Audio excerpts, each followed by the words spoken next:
A grilled cheese sandwich. 2 major ingredients, bread and cheese. Imagine by John Lennon.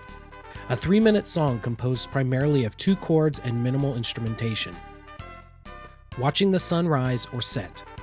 A brief passing of time, but impacts you. What do all of these examples have in common? Simplicity. A grilled cheese might be the first meal a child learns to cook. You can teach someone to play Imagine on piano in less than 15 minutes. And seeing the sun rise or set takes but a brief moment out of your day to observe it. Simple, if done right, can be a very good thing indeed. Which brings me to the topic of today's video, Final Fantasy Mystic Quest.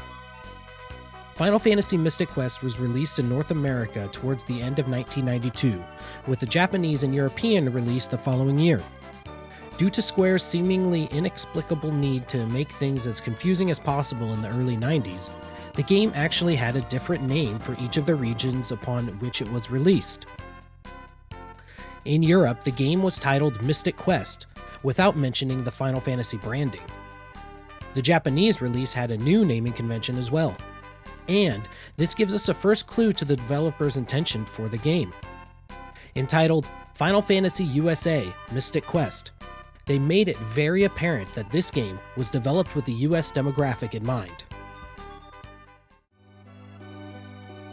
Now, the development of Mystic Quest has always fascinated me. There were many factors that influenced the development of this game. As we covered in our Final Fantasy IV review, during the early 1990s, Squaresoft was looking at ways to make RPGs more appealing in the West.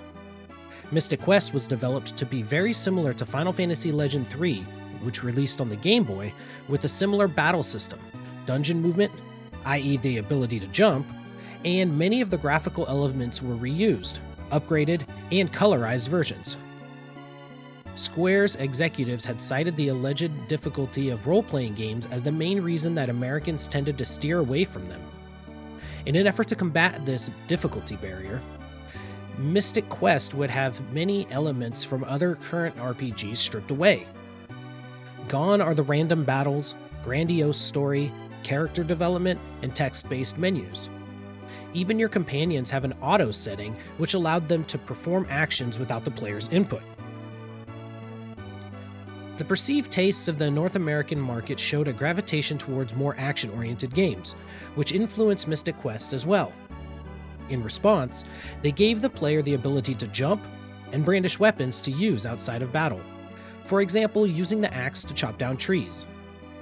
The data Square had at the time showed the US market to be a younger player base. Square wanted the player to have an immediate hook instead of the usual slow burn of RPGs of the day. This is why Mystic Quest begins with an action sequence where the first input the player has is to jump from a sinking mountain to safety. One last note on the development is that since Mystic Quest was developed for a younger audience, not only did the box art have the famous quote, "entry role-playing adventure," it was sold for $39.99, well below the average Super Nintendo titles at $49.99 and other RPGs which would be closer to $59.99 and more. Before we get into the cheese of this grilled cheese metaphor and address the gameplay, I wanted to speak on one of the huge highlights of this game, the music. For the first time, the composer for a Final Fantasy on home console is not Nobuo Uematsu. Mystic Quest would have 2 composers credited with the soundtrack, Ryuji Sasai and Yasuhiro Kawakami. Taking inspiration from popular music acts like the Red Hot Chili Peppers, Extreme, and Judas Priest, the composers attempted to immediately catch the player's attention with fiery guitar riffs and catchy hooks. I will not be going too much in depth into the music of Mystic Quest in this video, as I already did that in my VGB Sides video, which you can find a link to in the description below. One interesting tidbit about the soundtrack for Mystic Quest is the last track, Last Castle, that plays during the Doom Castle sequence at the end of the game. It shreds so hard that it shredded a bunch of the ROM capacity in the cart, leaving very little space for the game's last battle music. Now, picking a track to remix in this game is incredibly difficult, as I love the entire soundtrack, but a decision had to be made. In the end, I chose to remix Dungeon and Waterfall, as I have always loved the chord progression and overall feel of this track. So here I give you a snippet of Danjin and Winterfell, which is available for download for all Patreon supporters.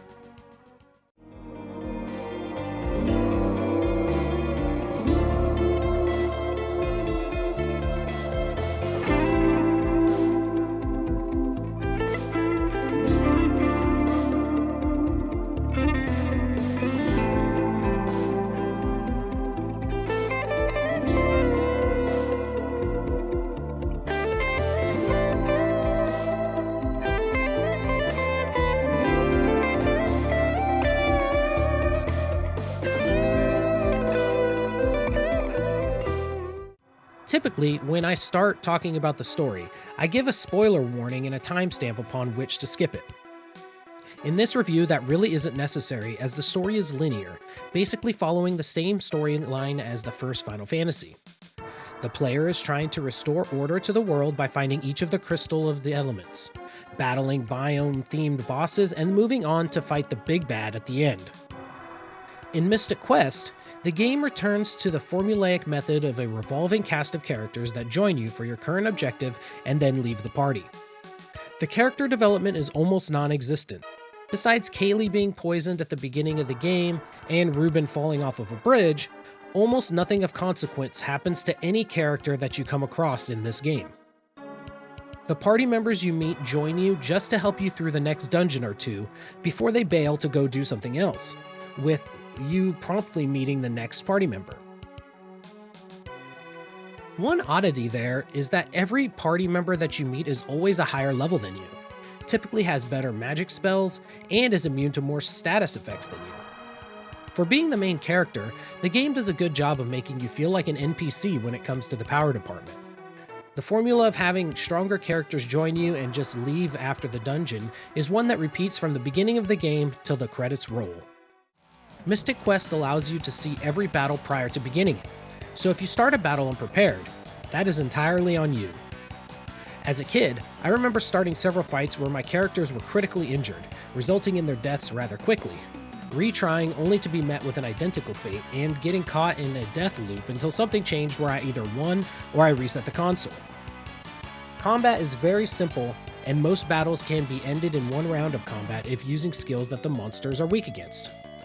Monsters typically have an element or spell that they are weak against, or perhaps a weakness to a specific weapon. For instance, tree enemies take more damage from your axe, and flying enemies take more damage from projectiles like bow or ninja stars.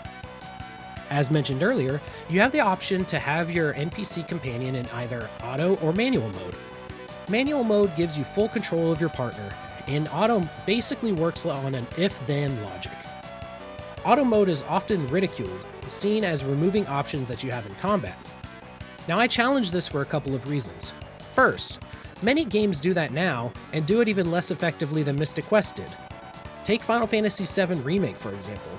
I'm sure that Aerith with her ranged attack standing right next to the boss is the optimal way for her to operate. Second, toggling between manual and auto actually adds a layer of complexity and strategy to the game. For instance, if anyone is less than half health, they will heal. But where this gets interesting is the decision of what they are going to do actually gets made on their specific turn instead of at the beginning of the combat round. So what this means is a combat round could start with both party members at full health. You could use manual mode and attack since everyone is healed up. Or you could use auto mode, and if your partner's turn is first, they will attack. But if they go at the end of the round, then perhaps they will heal or res the main character if he had died. Essentially, auto mode lets you, potentially, have your NPC companion react to what happened during the combat round instead of being locked into a choice made at the beginning. Now what's even better than this is often the enemy will outspeed and kill the main character. So if your auto-controlled companion casts life on them, not only do they get back up since their turn hadn't passed, the main character will also use their queued up action you gave them before they went down, as it is still during the same combat round. Overall, combat really isn't difficult in Mystic Quest, but conversely it also isn't very fun. It mostly comes down to a paper rock scissors approach to each fight, which doesn't add too much complexity once you know what everything is weak against. And I'm sure that Square will never use this again. I will tell you what is fun: the enemy sprites as they take damage. They change to reflect that they are becoming weaker. It's such a simple little addition, but it adds so much charm to this game. Leveling up does nothing more than give you 40 more HP, the entire game. Every skill and upgrade comes from items. Finding spellbooks, armor, and weapons are the only ways that you will ever feel more powerful. Towards the end of the game, you will get to use spells like White and Flare. Now when this happens, they are literally the only two things you will probably ever use, as they are tremendously more effective than everything else in your arsenal. A funny note on leveling up is that your partners never will, only the main character, who also is apparently named Benjamin. Although this is not stated during gameplay at any point, only in the North American game manual or as the default name when starting a new quest. Speaking of having party members with you, this brings us to, in my opinion, the worst parts of Mystic Quest. Since your party consists of only 2 party members, and not till the end of the game are they immune to most status effects, this means that many fights can result in a game over very quickly. For instance, you may get into a fight with 3 enemies, all of which can petrify you, and 2 of them execute their actions in a row, resulting in both of your party members being petrified in one turn, as shown here. Status ailments are the absolute worst part of Mystic Quest.